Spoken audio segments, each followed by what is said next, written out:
और कोई पॉसिबिलिटी होगा इसमें, ये बताओ। नहीं सर। नो नहीं। सर। तो टोटल नंबर पॉसिबिलिटीज काउंट कर लो। Total number of spectral lines कितने मिलेंगे हमको? Total 6। Number of spectral lines. तो total number of spectral lines count करके बताओ कितना आ रहा है। 3 और 3 6 हो गया। फॉर्मूला से भी देख लो। फॉर्मूला से क्या था? n2 minus n1 n2 n2 minus n1 plus 1। ठीक है। अच्छा सॉरी, ये n2 माइनस n1 प्लस 1 है ना, यहाँ पे 5 प्लस 1 आता है ना फॉर्मूले में। दिख रहा है यहाँ पे क्या एरर है? हेलो। तो यहाँ पे क्या हो जाएगा? 6 माइनस 1, और यहाँ पे 6 माइनस 1 प्लस 1। ठीक है, तो ये 6 माइनस 1 प्लस 1 क्या हो जाएगा? 6। तो ये 6 ही हो गया ना, माइनस 1 प्लस 1 कैंसिल आउट हो गया, तो 5 इंटू 6/2 है, तो ये 30/2। तो उस केस में 15 आ जाएगा। इस केस में देखो कितना आ जाएगा। इस केस में देखो फॉर्मूले से भी निकाल लो, आंसर क्या आएगा? n2 माइनस n1 फिर n2 माइनस n1 प्लस 1 और बाय 2। तो 4 माइनस 1 3 आ गया, और 3 प्लस 1 4 आ गया बाय 2। कितना आ रहा है? 6 आ गया। आ गया ना? तो ये फॉर्मूला ध्यान रखना। फॉर्मूला क्या यूज करना है हमको? Total number of spectral line अगर निकालना है तो दो दिया हुआ रहेगा तुमको, किसके किसके बीच में निकालना है। तो n2 minus n1 into n2 minus n1 plus 1 और बाय 2 कर देना है। ठीक है।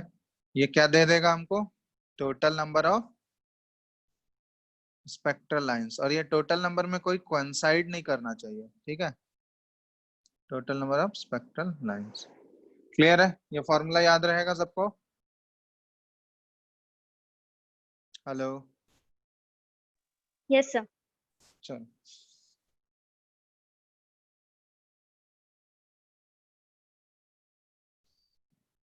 अब कुछ कुछ क्वेश्चन दे रहे हैं, ठीक है, इसमें बनाना तुम लोग तो लिख लियो, सब लोग उस फॉर्मूले को लिख लिया। Yes sir.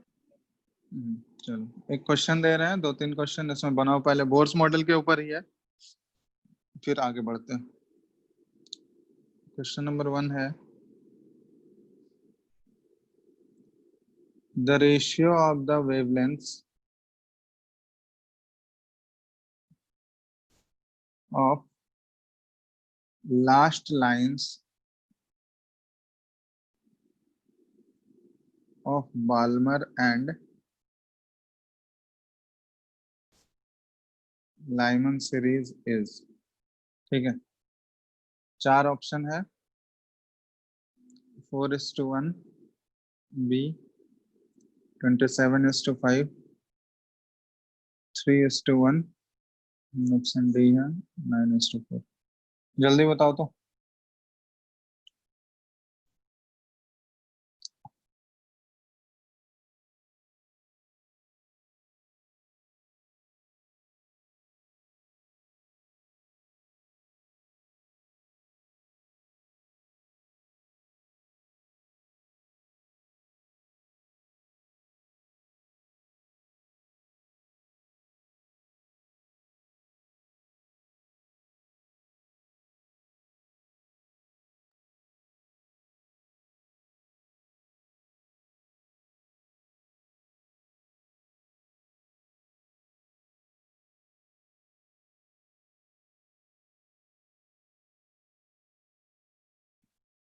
बनेगा या नहीं?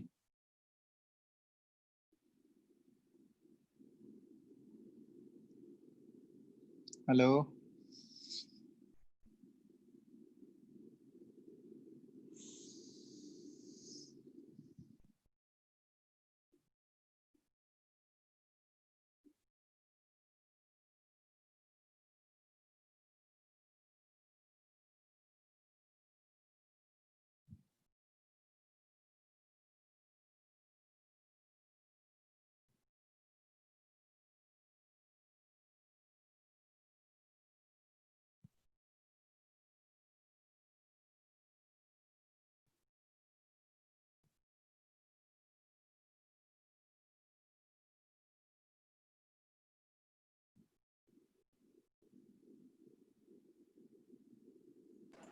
So A 4:1. 4:1। Yes, और sir. किसी का आया? पता नहीं, आंसर चेक कर लेंगे। और किसी का Yes, आया sir. कुछ? 4:1. सबका इतना ही आ रहा है?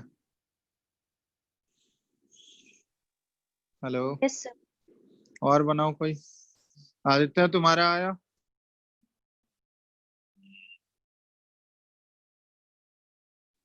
आदित्य,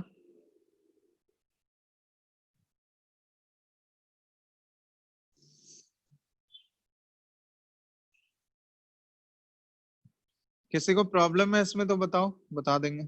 सबका 4:1 ही आ रहा है ना?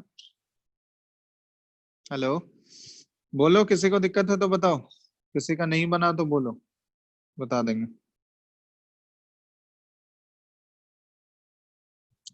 अब एक एक करके नहीं पूछेंगे, बताओ जल्दी। आवाज आ रहा है सबको क्या? Hello, Yes, sir. बन गया सबसे या किसी को डाउट है? जिसको भी डाउट है बोलो, बता देंगे। सर बन सबसे बन गया? देखो एक बार फिर से बता दे रहा है। ये वेवलेंथ ऑफ लास्ट लाइन पूछा गया, रेशियो पूछा गया wavelength of last line of Balmer and Lyman. ठीक है, तो लास्ट लाइन कौन सा होगा? बाल्मर का बताओ तो लास्ट लाइन कौन सा होगा? लास्ट लाइन कौन सा होगा? इन्फिनिटी से 2 पे 2 आ तक. रहा होगा, यही तो लास्ट लाइन होगा। और लाइमन का लास्ट लाइन कौन सा होगा? Infinity to 1. Infinity infinity to to 1. 1। बस यही दोनों का वेवलेंथ निकाल के कंपेयर कर लेना है। ठीक है, चलो नेक्स्ट क्वेश्चन दे रहे हैं।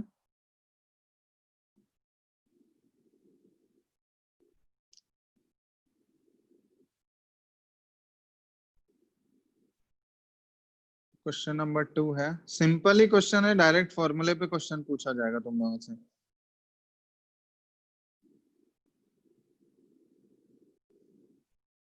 ये है a photon of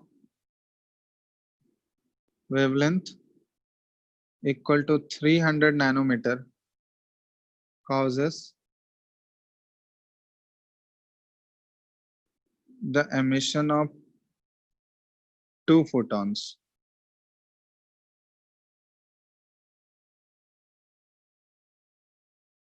if the wavelength of one of them is 700 nanometer. What is the lambda of other photon? ठीक है, मतलब दूसरे फोटोन का लैम्डा कितना, ऑफ द अदर फोटोन। ठीक है, इसमें भी 4 ऑप्शन दिया हुआ है। 525 nanometre, option B 600 nanometre, option C 450, option D है 300। ठीक है, बनाओ जल्दी। क्वेश्चन नंबर 2 एक और दे रहा है, क्वेश्चन नंबर 3।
बन गया?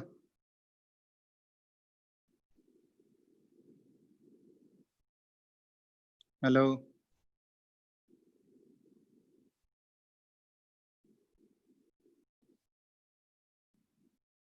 बना सेकंड वाला किसी से?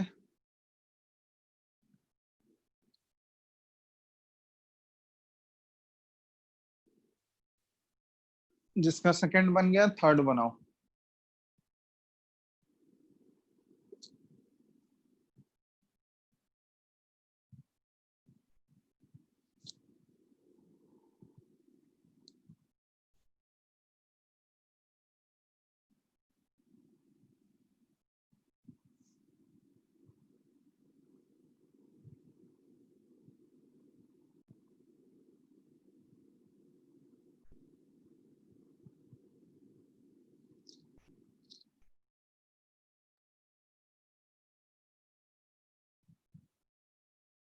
हेलो,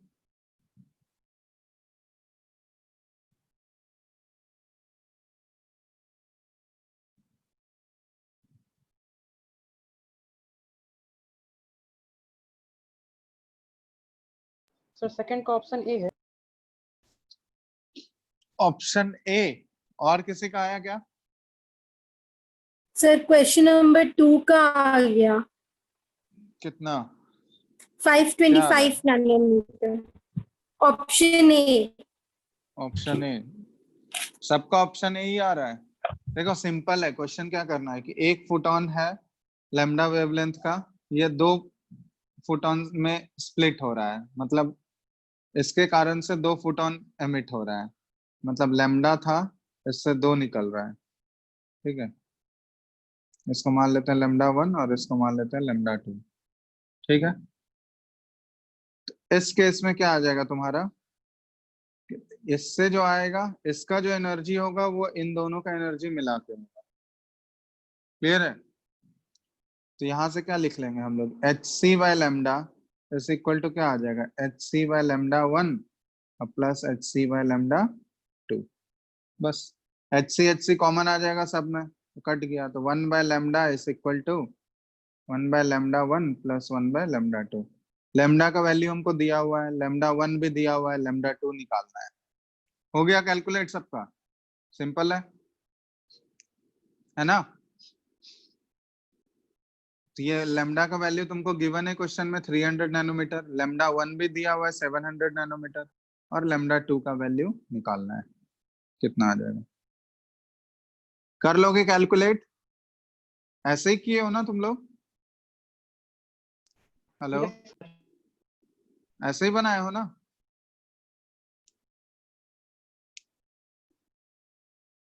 बताओ क्या आया आंसर?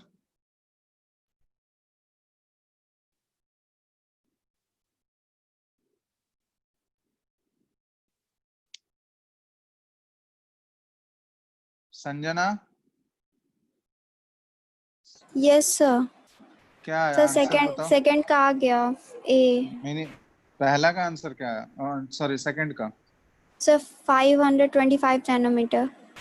चलो ठीक है, तो यही आंसर हो जाएगा। ऑप्शन क्वेश्चन नंबर 3 बनाओ।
सर थर्ड का ऑप्शन सी।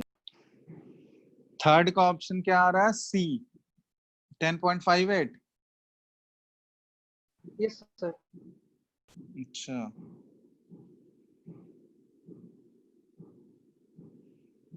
सबका आ रहा है क्या?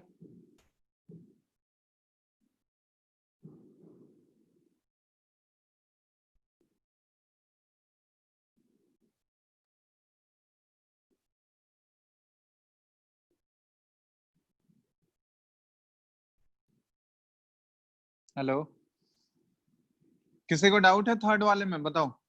मिली? No sir. बन गया थर्ड? सर सी आ रहा है आंसर। सी आ रहा है, चलो चेक कर लेते हैं। देखो क्वेश्चन क्या दिया हुआ है कि size of the first orbit of hydrogen atom is 5.29 nanometre. तो देखो रेडियस निकालने का बताया था, साइज मतलब क्या होता है? 0 पॉइंट क्या था? एक्सप्रेशन बताओ तो क्या था?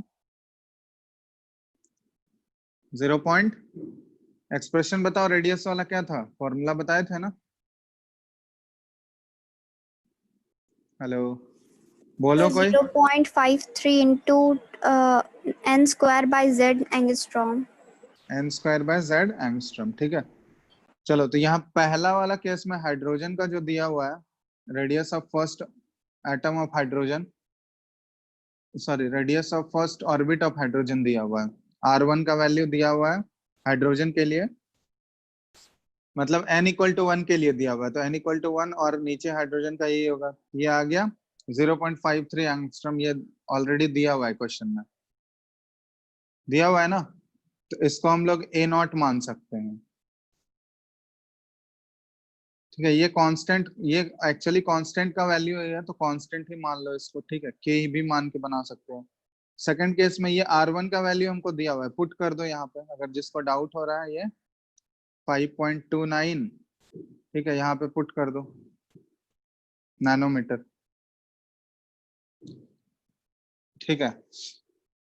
या तो इसको ऐसे मान सकते हो कि आर एन का वैल्यू जो है ये कांस्टेंट मान सकते हो, ठीक है। ये k into n square by z कर सकते हो, या रेशियो ले लोगे तो वो दोनों ऑलमोस्ट कट जाएगा तुम्हारा। क्लियर है? रेशियो ले लोगे ऊपर नीचे, तो रेशियो लोगे तो उससे दोनों कट जाएगा तुम्हारा, ठीक है। तो यहाँ पे हम लोग 5.29 नैनोमीटर ले लेते हैं और ये 0.53, यही एंगस्ट्रॉम आ जाएगा। सेकंड केस में क्या है कि हमको रेडियस निकालना है, किसका? Size of the second orbit of He plus निकालना है, ठीक है। तो R का वैल्यू हमको 2, सेकेंड ऑर्बिट का निकालना है, किसका? He प्लस का। तो He प्लस का क्या आ जाएगा? 0.53 इंटू, अब देखो सेकेंड ऑर्बिट निकालना है, तो n का वैल्यू क्या हो जाएगा? n का वैल्यू बताओ क्या हो जाएगा? 2। 2 हो जाएगा, तो 2 का स्क्वायर करोगे 4, और इस बार z कितना है? हीलियम का निकालना है, He प्लस का। तो He प्लस का हीलियम का z कितना होता है? z का 2। वैल्यू एटॉमिक ना 2 होता है, तो बाई 2 कर दोगे, तो ये इतना एंगस्ट्रॉम आ गया। मतलब ये क्या आ गया? 0.53 इंटू 2 एंगस्ट्रॉम। तो बस इसका रेशियो ले लो, ये R2 हमको निकालना है, ठीक है। R2 यहाँ पे डिवाइड कर दोगे इसको, क्या आ जाएगा? रेशियो, ये फर्स्ट है और ये सेकंड है, इन दोनों का रेशियो ले लो, तो 5.29 बाय R2, और इधर से क्या आ गया? 0.53 एंगस्ट्रॉम, और बाय 2 इंटू 0.53 एंगस्ट्रॉम, तो रेशियो ले लो, ये दोनों कट गया। तो R2 का वैल्यू क्या हो जाएगा? R2 is equal to 2 into 5.29 nanometre, ये नैनोमीटर में ही आ जाएगा। कितना आ गया? तो 2 गुना हो जाएगा इसका, तो 10 पॉइंट क्या आ गया? 58 नैनोमीटर, ठीक है। कोई डाउट है? इसमें 2 का दिया रहेगा, 1 का दिया रहेगा पूरा चीज, दूसरे का निकालना होगा, तो क्या करेंगे हम लोग? दोनों इक्वेशन ले लेंगे, दोनों इक्वेशन लिखोगे पहले, और उसके बाद उन दोनों का हम लोग रेशियो ले लेते हैं, ठीक है। 2 इक्वेशन लेके लिख के उसके बाद दोनों का रेशियो ले लोगे। कोई डाउट है क्या किसी को? Hello, no sir. चलो आ गया ना समझ में ये कैसे बना? तो यस आंसर सर। क्या आ जाएगा इसका? 10.58 नैनोमीटर आ जाएगा, ठीक है। तो इसी तरह तुम लोग बुकलेट मिला है, बुकलेट से क्वेश्चन इसका प्रैक्टिस कर लेना, बोर्स मॉडल का और भी क्वेश्चंस बुकलेट से वरना एकदम सिंपल इसी टाइप का क्वेश्चन मिलेगा, ठीक है। एनर्जी के ऊपर क्वेश्चन होगा, वेलोसिटी के ऊपर होगा, रेडियस के ऊपर क्वेश्चन होगा, ठीक है। तो ये सारे क्वेश्चंस ट्राई करो, सिंपल है क्वेश्चन, सब ज्यादा डिफिकल्ट नहीं है। फॉर्मूला ध्यान रखना, उसके बाद अकॉर्डिंगली क्वेश्चन सब बनाओ, ठीक है। चलो आगे बढ़े हम लोग नेक्स्ट टॉपिक पे। हेलो, इतना लिख लियो यस ना। सर। चलो अब नेक्स्ट टॉपिक पे हम लोग बढ़ रहे हैं कि इससे पहले वाले क्लास में बताए थे कि देखो इलेक्ट्रॉन का जो होता है वो डुअल नेचर होता है, वेव की तरह भी बिहेव करता है और पार्टिकल नेचर भी होता है, ठीक है। तो एक्चुअली हम लोग क्वांटम मैकेनिकल मॉडल जो होता है, क्वांटम एक एक्चुअली, ठीक है, क्वांटम मैकेनिकल मॉडल में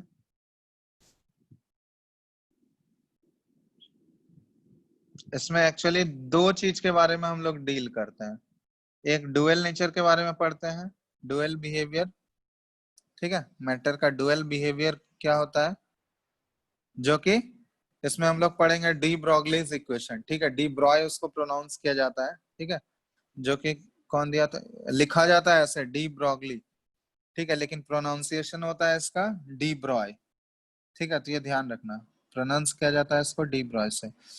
तो ये डुअल बिहेवियर के बारे में बताया था कि कोई भी मैटर जो होता है वो डुअल बिहेवियर शो करता है। डुअल बिहेवियर बोलने का मतलब कि वो पार्टिकल नेचर भी शो करता है और वेव नेचर भी शो करता है, ठीक है।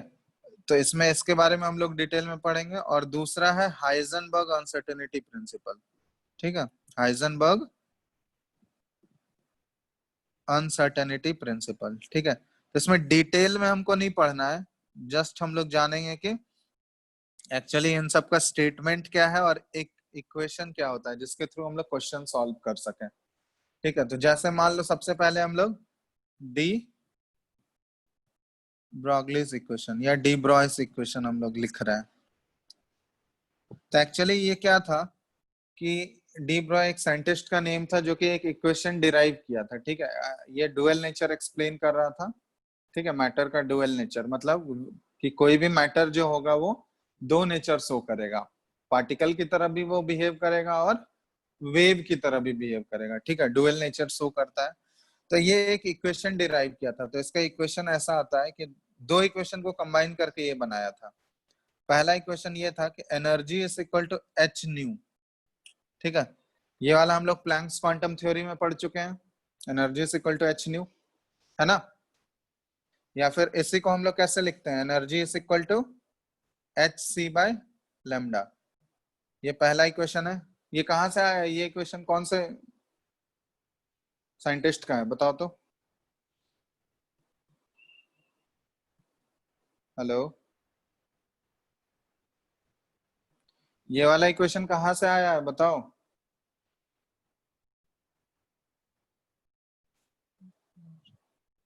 आवाज आ रहा है क्या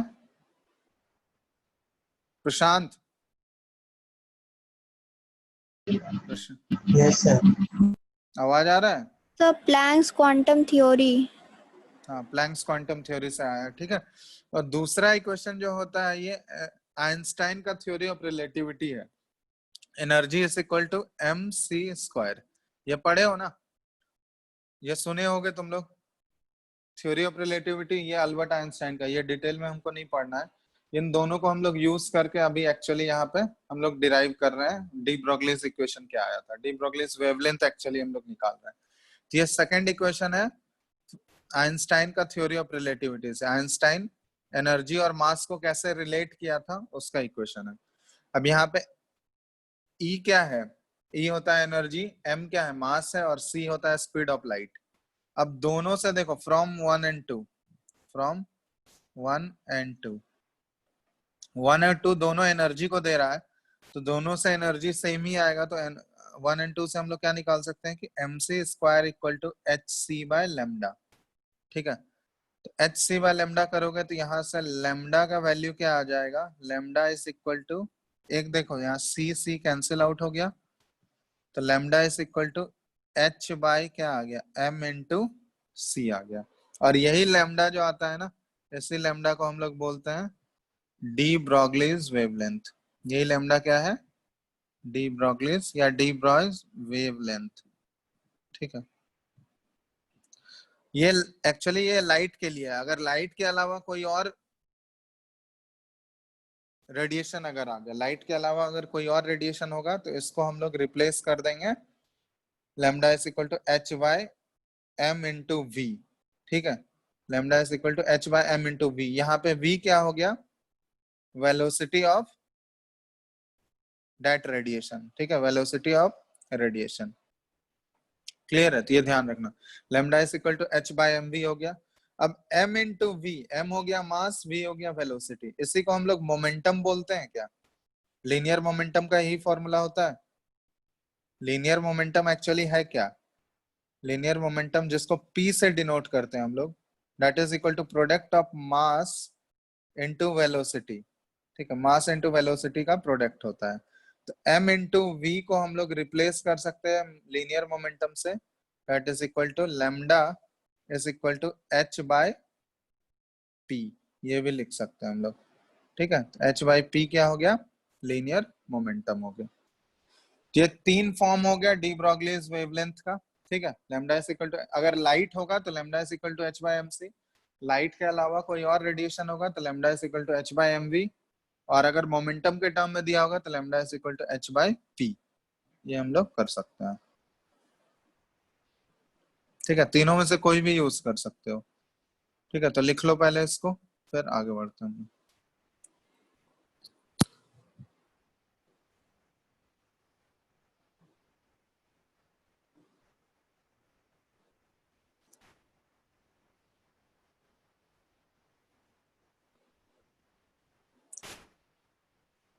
हेलो,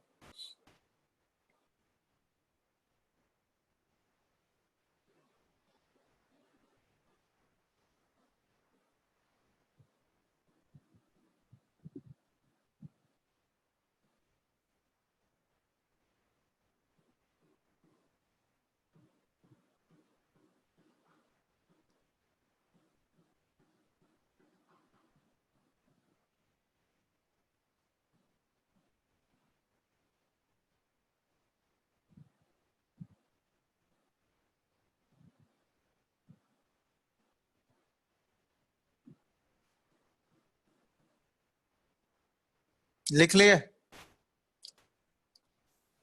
लिख लोगे तो बोलना, क्वेश्चन कराएंगे इसके ऊपर। सिंपल सा फॉर्मूला है, इसी के ऊपर क्वेश्चन देखो कैसे किस टाइप के आते। हो गया? हेलो, यस सर, हो गया। सब लोग लिख लिए? बताओ। Yes, sir. चलो, तो हो गया। तो क्वेश्चन दे रहे हैं इसके ऊपर, देखो किस टाइप के क्वेश्चन आते हैं। पहला क्वेश्चन सॉल्व करके बताओ जल्दी से। कैलकुलेट द, ठीक है, पहला है calculate the mass of a photon. Photon हम लोग कब यूज करते हैं? जब लाइट हो। लाइट का जो है ना पैकेट, स्मॉल बंडल होता है लाइट के केस में, स्मॉल बंडल को हम लोग क्या बोलते हैं? क्वांटम को रिप्लेस कर देते हैं फोटोन से। ठीक है, तो calculate the mass of photon with A wavelength of 3.6 angstrom. ठीक है, चलो एक क्वेश्चन तो ये है, और दूसरा क्वेश्चन है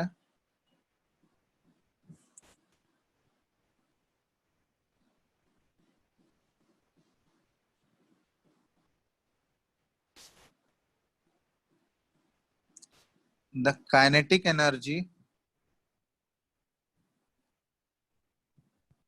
of an electron is 3.0 into 10 to the power minus 25 joule.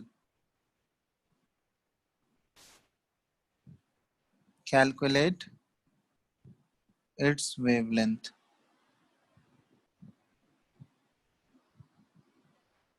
ठीक है, गिवन है मास ऑफ इलेक्ट्रॉन दिया हुआ है। मास ऑफ इलेक्ट्रॉन कितना होता है? ये तो तुम लोग को पता ही है, 9.1 into 10 to the power minus 31 kg। ठीक है, चलो बनाओ दोनों क्वेश्चन। तो सिंपल है, जो अभी बताया है वही कॉन्सेप्ट यूज करना है। De Broglie.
कैलकुलेशन है, सिंपली बताओ कितना आ रहा है।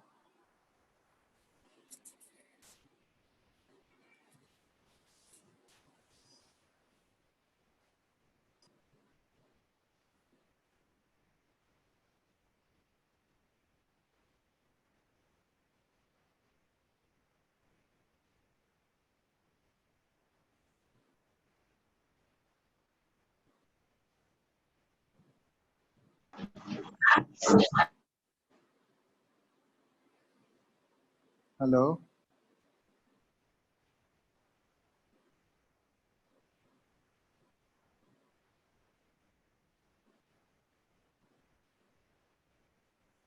हो गया क्या पहला वाला? Sir, 6.135 into 10 to the power minus 33 kgs. -33 नहीं आ रहा है।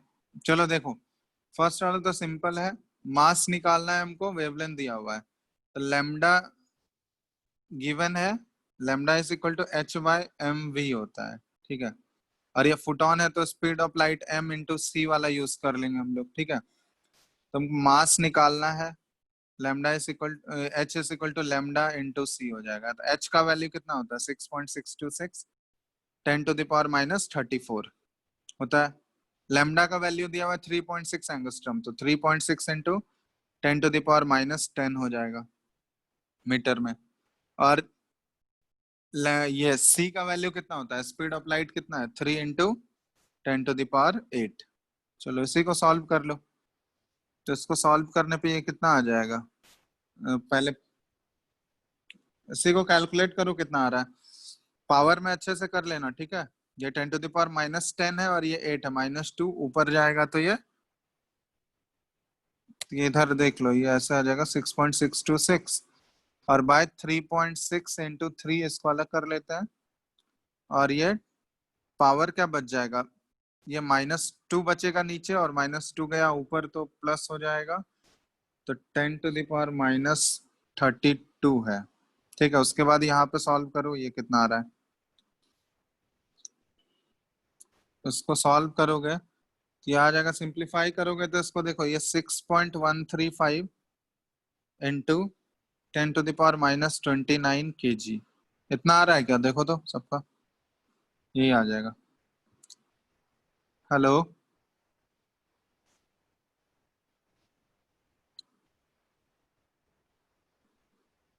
इतना आ रहा है, देख लो। Yes, sir. चलो तो यही आ जाएगा answer, 6.135 into 10 to the power minus 29। तो ये क्वेश्चन नंबर 1 का सॉल्यूशन हो गया, सॉल्यूशन ऑफ 1। क्वेश्चन नंबर 2 बनेगा क्या? काइनेटिक एनर्जी से तुमको रिलेट करना है, ठीक है। तो पहले इसके लिए देखो एक्सप्रेशन किस टाइप का आ जाएगा। यहाँ पे पहले ये बता रहे हैं काइनेटिक एनर्जी का फॉर्मूला क्या होता है, बताओ तो। हाफ mv² होता है ना। हेलो। काइनेटिक एनर्जी का फॉर्मूला क्या है? हाफ mv स्क्वायर है।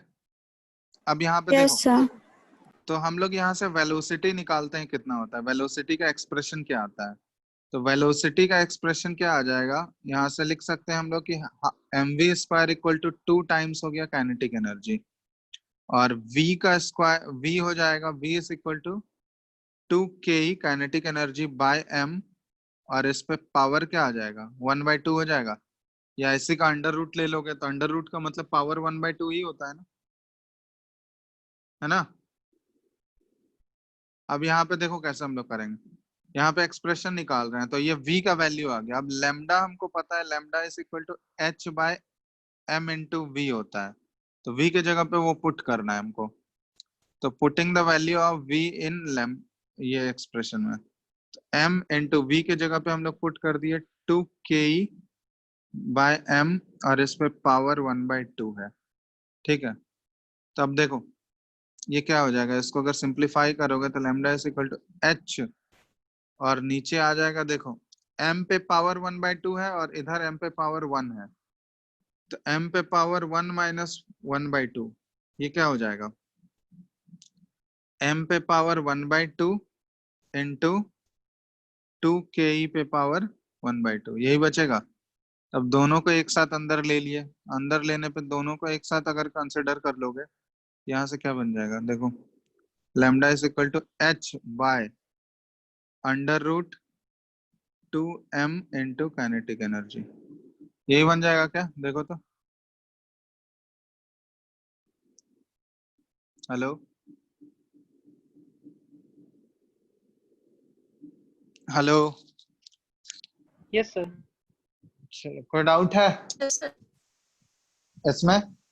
तो ये वाला एक्सप्रेशन ध्यान रखना कि काइनेटिक एनर्जी और डी ब्रॉगलीज वेवलेंथ को अगर रिलेट करना है तो हम लोग इस रिलेशन के थ्रू रिलेट करते हैं।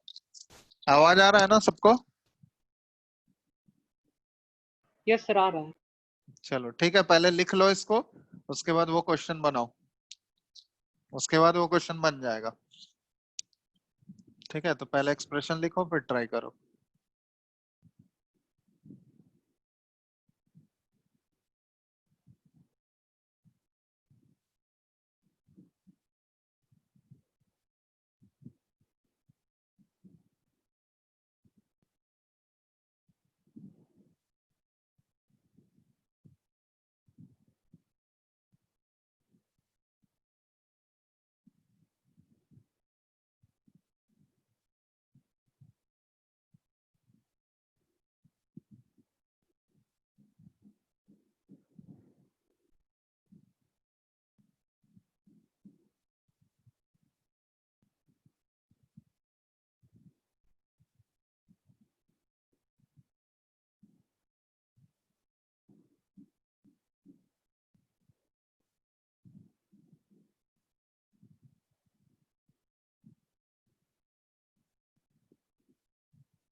हो गया सॉल्व?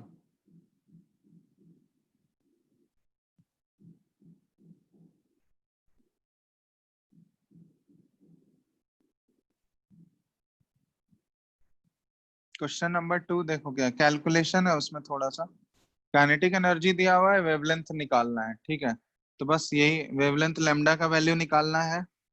ठीक है, लेमडा कैलकुलेट करना है।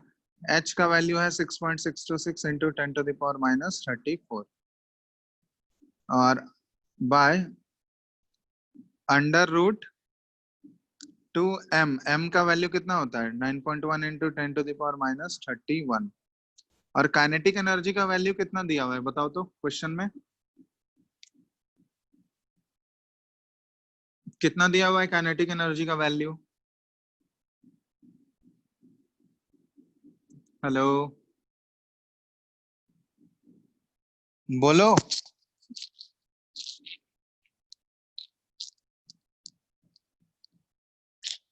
हेलो।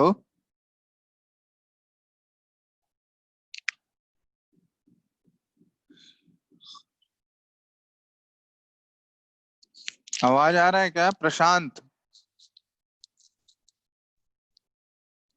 हेलो मिली, ऋषि?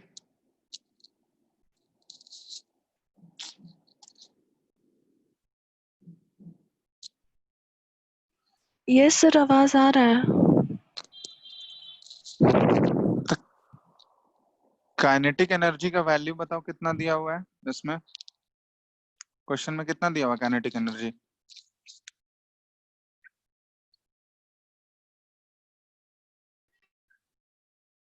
Three point zero into 10⁻⁻25 joule. हाँ तो 3.0 इंटू 10⁻⁻25 जूल। ठीक है, तो बस इसी को सॉल्व करना है तुमको। ये सॉल्व करके जो भी आएगा ये मीटर में आ जाएगा तुम्हारा। लेमडा का वैल्यू जो भी आएगा इसमें हम बता देते हैं आंसर। ये है आंसर दिया हुआ है 896.7 नैनोमीटर। ठीक है, ये नैनोमीटर पता ही है, मीटर में कितना आ जाएगा 10⁻⁹ मीटर। ठीक है, तो ये आ जाएगा 896.7 इंटू 10⁻⁹ मीटर। ये आंसर आ जाएगा। सॉल्व कर लेना इसको, ठीक है, कैलकुलेशन है थोड़ा। ठीक है, तो सॉल्व करोगे तो वही आंसर आ जाएगा। क्लियर है? कोई डाउट है इसमें किसी को? ये क्वेश्चन कैसे बना, ये इंपॉर्टेंट है एक्सप्रेशन। ठीक है, काइनेटिक एनर्जी से कैसे हम लोग रिलेट करेंगे। लिख लियो सब? नो ये हो सर, गया है ना? नहीं हुआ है? लिखे नहीं है। चलो लिख लो जल्दी।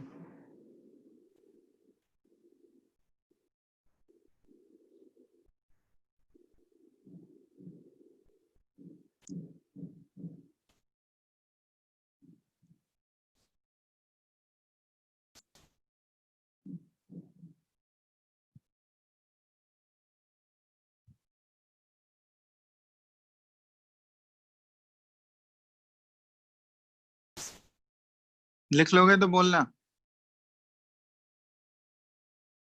ओके सर, हो गया? थोड़ा सा और। चलो।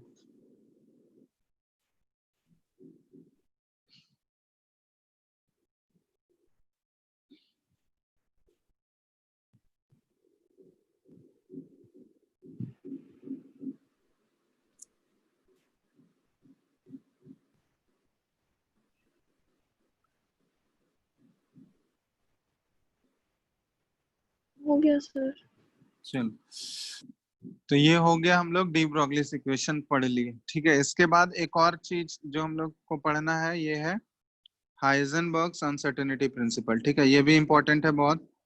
ठीक है, तो इसका लिख लो, हाइजेनबर्ग्स अनसर्टेनिटी प्रिंसिपल। तो एक्चुअली ये होता क्या है, तो इसका डेफिनेशन लिखते हैं पहले, मतलब क्या स्टेटमेंट था। ठीक है, हाइजेनबर्ग एक साइंटिस्ट का नेम था, वो उन्हीं का प्रिंसिपल है ये। It states that it is impossible to determine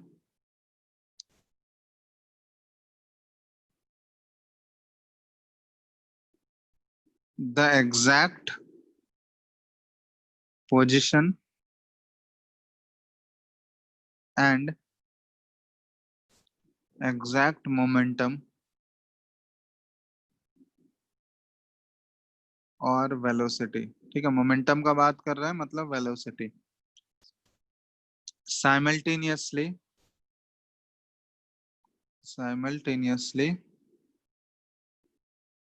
of an electron. ठीक है, ऑफ एन इलेक्ट्रॉन।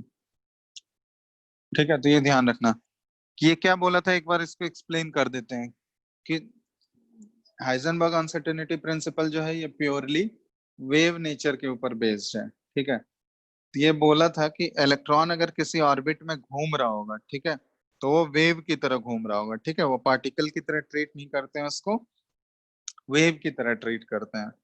ठीक है, तो अगर वेव की तरह वो घूम रहा होगा तो किसी भी एग्जैक्ट पॉइंट पे अगर हमको एग्जैक्ट पोजीशन उसका पता करना हो, किसी एग्जैक्ट टाइम पे अगर तुमसे बोला जाए तो उस एग्जैक्टली कहाँ पे होगा, वो पोजीशन क्या होगा और उसका मोमेंटम कितना होगा, या फिर वो कितने स्पीड से मूव कर रहा होगा, तो वो साइमल्टेनियसली हम लोग नहीं पता कर सकते हैं। साइमल्टेनियसली का मतलब क्या हुआ कि एक ही साथ, एक ही टाइम पे, एक ही मोमेंट पे हम लोग दोनों चीज का एग्जैक्ट वैल्यू नहीं मिल सकता है। एग्जैक्ट मतलब एक्चुअली हमको रेंज ऑफ वैल्यूज मिल सकता है, बट एग्जैक्टली कितना वैल्यू होगा, मतलब पर्टिकुलर वैल्यू एग्जैक्टली कितना होगा, वो हम लोग को नहीं मिल सकता है। ठीक है, क्योंकि ये रेंज ऑफ वैल्यूज पॉसिबल होता है एग्जैक्ट। जैसे मान लो यहाँ पे है, ये ऑर्बिट है, इसमें अगर इलेक्ट्रॉन ऐसे घूम रहा है, ठीक है, वेव की तरह ट्रीट किया जा रहा है इसको।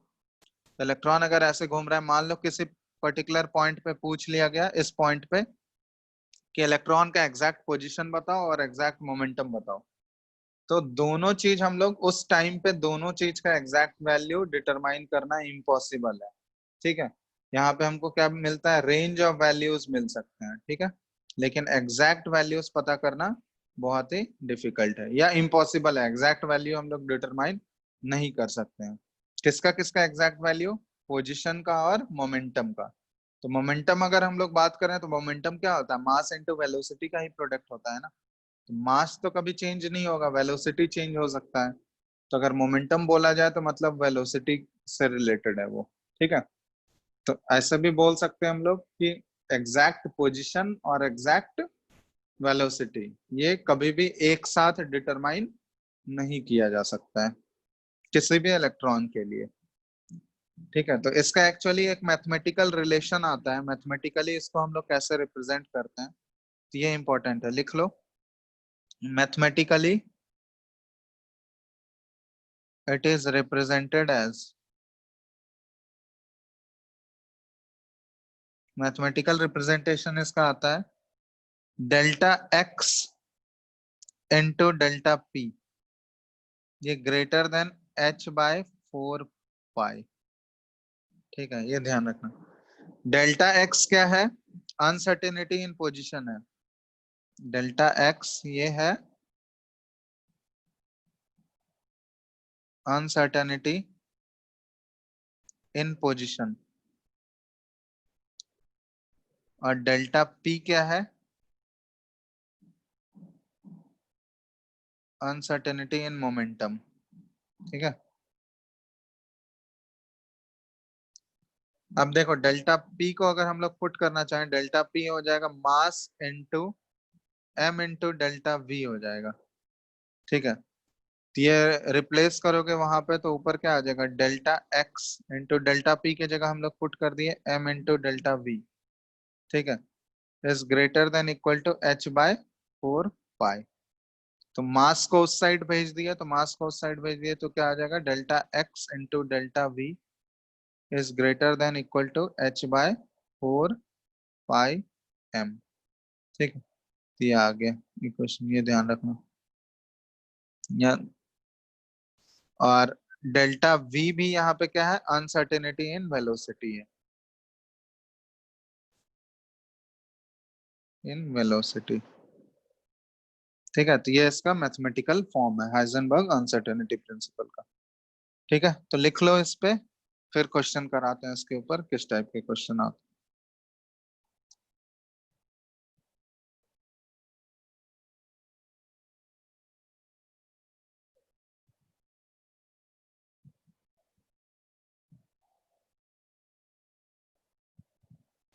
देखो क्वेश्चन जब करवाएंगे इस पे, तो क्वेश्चन बनाने के लिए हम लोग इक्वल टू मान के सॉल्व कर सकते हैं। ठीक है, तो क्वेश्चन कराएंगे, पहले इसको लिखो।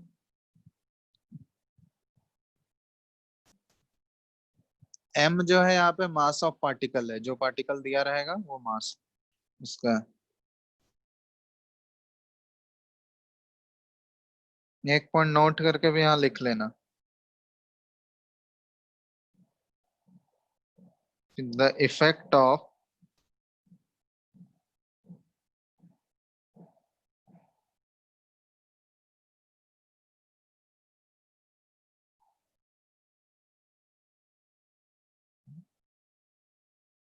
Heisenberg uncertainty principle is significant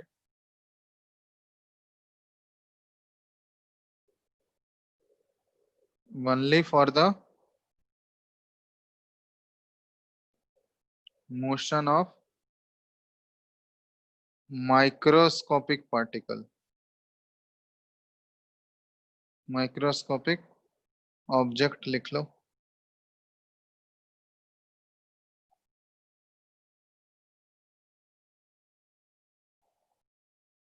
microscopic objects.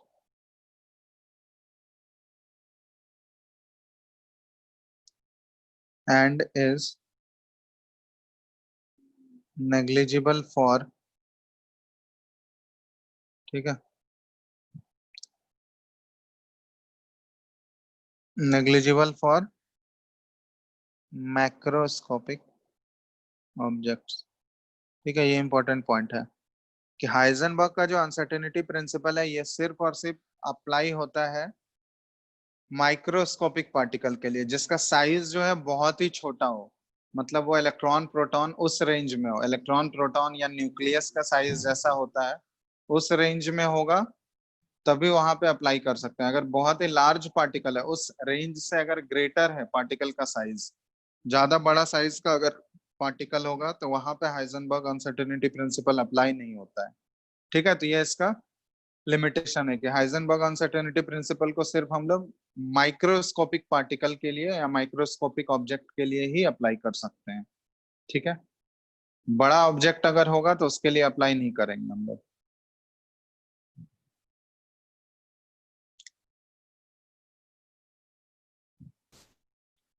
Clear है? इक्वेशन लिख लियो पहले। Hello, Yes, sir. इक्वेशन हो गया सबका? Yes, sir. चलो, अब देखो इससे रिलेटेड एक क्वेश्चन कराते हैं, फिर देखो किस टाइप के क्वेश्चन रहते हैं इसमें। क्वेश्चन है, a ball of mass m equal to 40 gram and a speed of 45 metre पर सेकेंड, ठीक है, is taken। बोला जा रहा है कि if the speed can be measured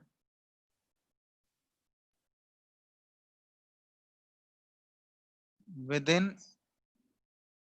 accuracy of 2%, then calculate the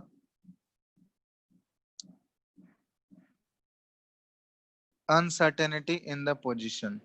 ठीक है, ये क्वेश्चन दिया हुआ है हमको, calculate the uncertainty in position. ठीक है, यहाँ पे देखो मास का वैल्यू दिया हुआ है, स्पीड दिया हुआ है, अनसर्टेनिटी दिया हुआ है कि स्पीड में कितना अनसर्टेनिटी है वो वैल्यू दिया हुआ है, और हमको अनसर्टेनिटी इन पोजीशन निकालना है, मतलब डेल्टा एक्स का वैल्यू हमको कैलकुलेट करना है। ठीक है, और बाकी सारा इंफॉर्मेशन हमको क्वेश्चन में गिवन है। अब देखो वेलोसिटी दिया हुआ है हमको, कितना वेलोसिटी का वैल्यू या स्पीड का वैल्यू दिया हुआ है 45 मीटर पर सेकेंड। अब क्वेश्चन में बोला जा रहा है कि स्पीड को मेजर करने में अनसर्टेनिटी कितना है, 2% का अनसर्टेनिटी है। तो मतलब यहाँ पे हम लोग अगर डेल्टा वी का वैल्यू निकालना चाहें, तो डेल्टा वी एक्चुअली क्या बताता है कि अनसर्टेनिटी कितना है वेलोसिटी को मेजर करने में। तो वेलोसिटी को मेजर करने में यहाँ पे स्पीड दिया हुआ है, कितना अनसर्टेनिटी है, 2% का है। तो 2% किसका, 2% ऑफ v, ठीक है, जो दिया हुआ है वेलोसिटी। तो 2/100 ऑफ ये 45 करोगे, ठीक है, 2/100 ऑफ 45 मीटर पर सेकेंड, ये कितना आ जाएगा बताओ तो?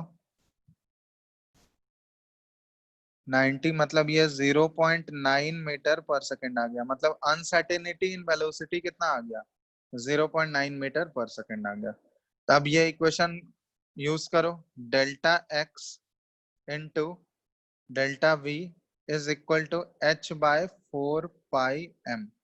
अब यहाँ पे ध्यान देना, हम लोग सॉल्व करने के लिए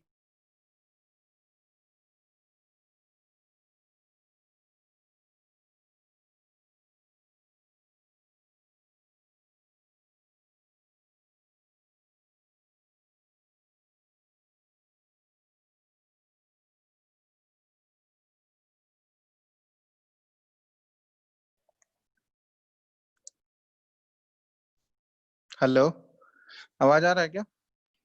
यस Yes, सर sir. अब आ रहा है। चलो, यहाँ पे जब भी इक्वेशन सॉल्व करना हो ना, क्वेश्चन जब सॉल्व करना हो तो हम लोग इक्वल टू यूज करके सॉल्व कर लेंगे। तो यहाँ पे देखो डेल्टा एक्स का वैल्यू निकालना है। डेल्टा वी कितना दिया हुआ है? 0.9 दिया हुआ है, ठीक है।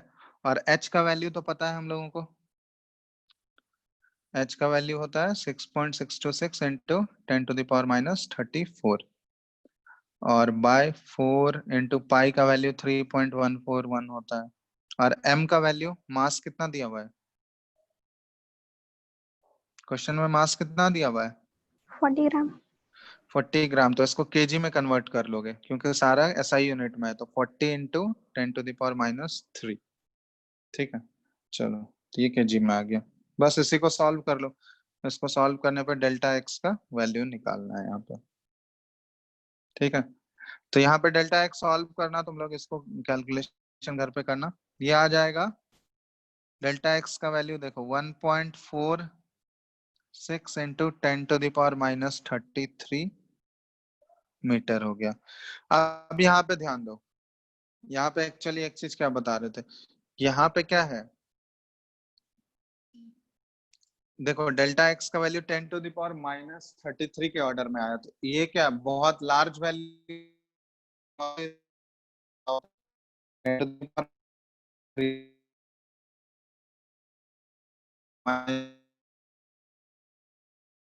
सर आपका आवाज नहीं आ रहा है। अभी आ रहा है? सर आवाज कट कट के आ रहा है। एक मिनट रुको, अभी आ रहा है? यस सर आ रहा है। यस सर आ रहा है। देखो यहाँ पे डेल्टा एक्स जो कैलकुलेट किए हम लोग, डेल्टा एक्स का वैल्यू क्या आ रहा है? 10⁻⁻33 के ऑर्डर में है ना। 10⁻⁻33 है, इसका मतलब ये वैल्यू क्या होगा? बिल्कुल नेग्लिजिबल होगा क्या? बहुत ही छोटा वैल्यू होगा। इतना छोटा वैल्यू को इसको हम लोग नेग्लेक्ट कर सकते हैं। तो इतना छोटा वैल्यू क्यों आ रहा है डेल्टा एक्स का? क्योंकि यहाँ पे जो हम लोग पार्टिकल कंसिडर किए हैं वो बहुत ही बड़ा पार्टिकल कंसिडर किए हैं जिसका मास जो है 40 ग्राम है, ठीक है। मास 40 ग्राम है, मतलब ये माइक्रोस्कोपिक पार्टिकल है या मैक्रोस्कोपिक है? बताओ तो। अगर ये माइक्रोस्कोपिक होता, माइक्रोस्कोपिक मतलब इलेक्ट्रॉन प्रोटॉन के ऑर्डर वाला पार्टिकल, और इलेक्ट्रॉन प्रोटॉन का ऑर्डर हमको पता है कितना होता है, वो 10⁻31 केजी के रेस्पेक्ट में होता है ना। Hello, yes sir. ठीक है। तो यहाँ पे एक चीज बता रही है, डेल्टा एक्स का वैल्यू बिल्कुल नेग्लिजिबल वैल्यू आ रहा है। ये किसके लिए आ रहा है? क्योंकि यहाँ पे जो पार्टिकल या ऑब्जेक्ट हम लोग लिए हैं वो मैक्रोस्कोपिक ऑब्जेक्ट है। तो मैक्रोस्कोपिक ऑब्जेक्ट के लिए जब हाइजेनबर्ग का प्रिंसिपल अप्लाई करोगे, तो हाइजेनबर्ग का फॉर्मूला अप्लाई करने पे ये वैल्यू डेल्टा एक्स का जो भी अनसर्टेनिटी आएगा वो बिल्कुल नेग्लिजिबल आएगा, ठीक है। यहाँ पे लिखा भी चुके हैं कि अगर मैक्रोस्कोपिक ऑब्जेक्ट होगा, बड़ा ऑब्जेक्ट होगा, तो उसके लिए इसका वैल्यू क्या आ जाएगा? नेग्लिजिबल। लेकिन वही अगर यहाँ पे इलेक्ट्रॉन के लिए तुम लोग कैलकुलेट करके देखना कि मास अगर इलेक्ट्रॉन का यहाँ पे लोगे, तो उसके लिए जो डेल्टा एक्स का वैल्यू आएगा वो सिग्निफिकेंट वैल्यू आएगा, मतलब अच्छा खासा नंबर आएगा, बड़ा नंबर आएगा, जिसको हम लोग नेग्लेक्ट नहीं कर सकते हैं। तो इसलिए यहाँ पे ये पॉइंट लिखा गया है कि effect of Heisenberg uncertainty principle जो होता है ये माइक्रोस्कोपिक ऑब्जेक्ट के लिए ही वैलिड है, और माइक्रोस्कोपिक अगर बड़ा पार्टिकल ले लोगे तो उसके लिए वैल्यू क्या हो जाता है? बिल्कुल नेग्लिजिबल, मतलब जीरो के बराबर आएगा। क्लियर है? Hello, yes yes sir. चलो ठीक है, तो इसको लिख लो, फिर आज के लिए इतना ही रहने देते हैं। ये नोट कर लो, फिर आगे नेक्स्ट क्लास में हम लोग करेंगे।